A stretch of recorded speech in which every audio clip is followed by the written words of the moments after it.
Il nous reste une notion importante à aborder dans Notion. C'est la notion de collaboration, de partage de fichiers et de workspace de travail. Alors, on va voir ces éléments.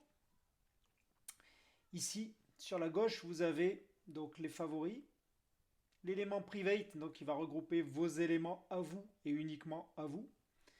Et ici, on va pouvoir aller avoir d'autres parties dans notre Notion qui vont être les outils, l'espace collaboratif de partage. Alors, la première chose, c'est de pouvoir partager un fichier. Donc, en l'occurrence, par exemple, ici, mon dashboard. Je vais pouvoir éventuellement aller dessus, parce que je ne voudrais pas partager ma base de données. Et je vais pouvoir ici partager mon dashboard.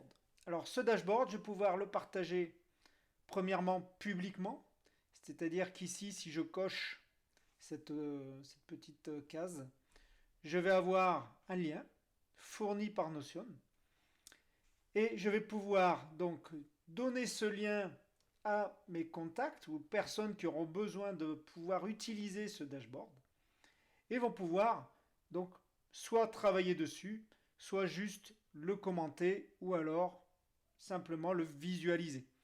Donc c'est ici en cochant ces cases que je vais pouvoir autoriser ou non l'édition, le commentaire, hein, ou la possibilité de dupliquer ce dashboard. Ils pourraient dupliquer complètement le template pour pouvoir le réutiliser pour eux. Maintenant, je peux désactiver ces éléments, je peux simplement laisser autoriser les commentaires ou rien autoriser du tout, et ils pourront simplement venir visualiser les informations et les données. Je vais pouvoir également ajouter une personne.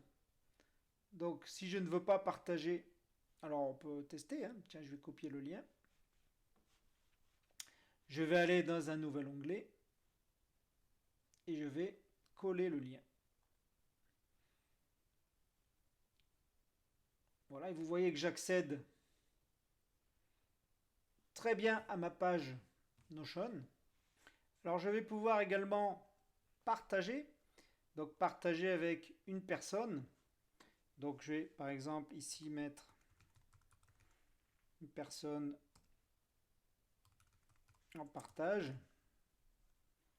Voilà, et qui aura accès et qui pourra éditer ou commenter ou simplement voir mon dashboard. Voilà, je lui envoie une invitation. Une fois cette invitation envoyée, je vais pouvoir partager cet élément avec mon contact. Alors ici d'ailleurs, ce qu'on peut voir, c'est que dashboard qui était en favori est arrivé ici. Il y a un nouvel onglet, une nouvelle section qui s'est créée, Shared. Donc qui prouve bien que ici j'ai partagé ce dashboard avec un autre contact. On va pouvoir éventuellement ici aller dans les settings et aller voir justement les membres.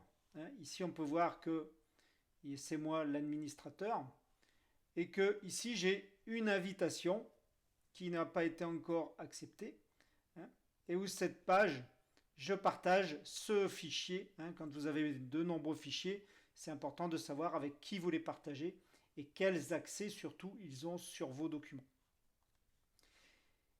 Ici aussi, on va pouvoir créer des groupes. Alors, on ne peut pas le créer dans le mode gratuite. Il faut passer sur le level à 4 $ par mois.